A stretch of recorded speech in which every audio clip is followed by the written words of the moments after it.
హాళిని తాటకందుని యాగముగాచి హల్యబ్రోచి సీతాలలనన్వరించి రడదప్పిత రావణ కుంభకర్ణ ముఖ్యాలి వధించి రాజ్యమునయంబుగునేలిన రామచంద్ర భూపాలుడు రంగసాయి నను కావగలనుడు విచారమేటికిను.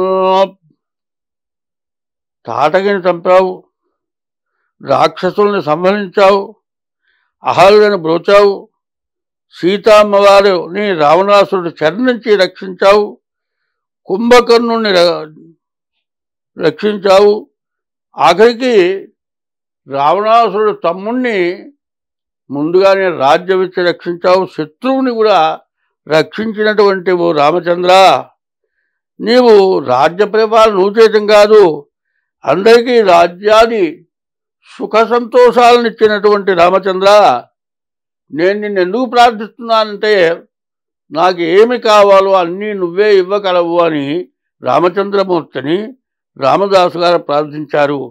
మరి 2024 మే నెల 24వ తారీఖు మే నెల 24వ తారీఖు శుక్రవారం, సూర్యోదయం ఉదయం 5:30, సూర్యాస్తమయం 6:23 వరకు. ఇప్పుడు ఇంగ్లీష్ సంవత్సరం అయిపోయింది, తెలుగు సంవత్సరం చెప్పుకున్నాం.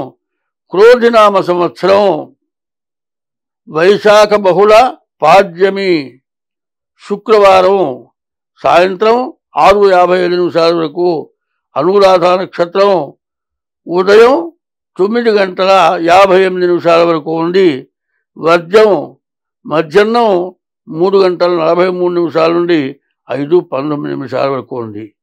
ఈ రోజున వైశాఖ బహుళ పాడ్యమి శుక్రవారం. ఈ శుక్రవారం అమ్మవారిని పూజించడానికి చాలా విశేషమైన రోజు. అనురాధ వెళ్ళిపోయి జ్యేష్ఠ వచ్చింది.